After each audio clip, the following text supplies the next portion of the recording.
ہاتھی اور چھوٹی چونٹی کی دوستی۔ آئیے سنتے ہیں۔ ایک خوبصورت جنگل میں جہاں خوبصورت طرح طرح کے جانور رہتے تھے اور جو سب ایک دوسرے سے بہت محبت کرتے تھے، وہاں پہ ایک مغرور اور گھمنڈی ہاتھی بھی رہتا تھا۔ ایک روز ہاتھی مزے سے اپنے دنیا میں مست مٹی سے کھیل رہا تھا اور مٹی اڑا رہا تھا۔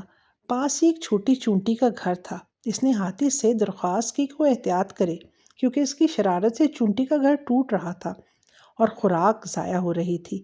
لیکن ہاتھی اپنے قد اور طاقت کے غرور میں تھا۔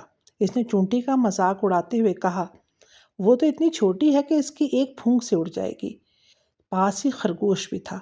اس نے اسے سمجھایا کہ کسی کو چھوٹا سمجھ کر اس کا دل دکھانا اچھی بات نہیں ہوتی، لیکن ہاتھی کی سمجھ میں کچھ نہ آئی۔ وہ تو بس اپنے آپ کو طاقتور ہی سمجھتا تھا، اور وہ یہ سمجھتا تھا کہ جس کے پاس طاقت ہے وہ سب کچھ کر سکتا ہے، چاہے وہ غلط ہی کیوں نہ ہو۔ ایک روز ہاتھی سو رہا تھا کہ ایک زہریلے مچھر نے اس کی سونڈ میں گھس کر اسے کاٹنے کی کوشش کی۔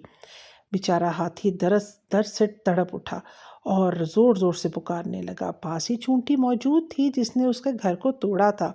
جب اس نے دیکھا کہ ہاتھی جو ہے وہ زور زور سے رو رہا ہے تو اس کو اور ہاتھی سے کہا کہ گھبرانے کی ضرورت نہیں ہے، کہ وہ اس کی مدد کرے گی۔ ہاتھی حیران تھا کہ اتنی سی چونٹی اس کی کیسے مدد کرے گی۔ چھوٹی چونٹی ہاتھی کی سونڈ کے اندر چلی گئی اور مچھر کو کاٹ ڈالا۔ مچھر ڈر کر فوراً باہر بھاگا اور اس طرح سے ہاتھی کو سکون آ گیا۔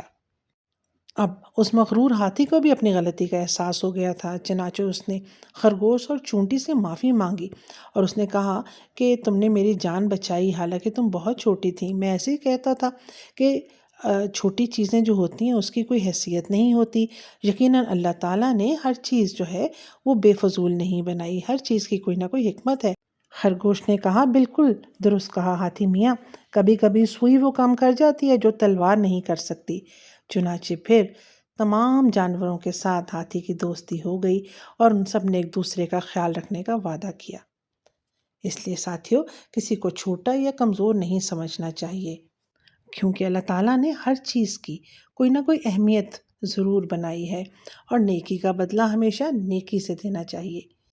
اسی طرح کی اچھی اور سبق آموز کہانیاں دیکھنے کے لیے اردو کلاسک 786 کو سبسکرائب کرنا نہ بھولیے گا، اور بیل آئیکن کے بٹن کو دبا دیجیے گا تاکہ سب سے پہلے کہانی آپ ہی کو ملے۔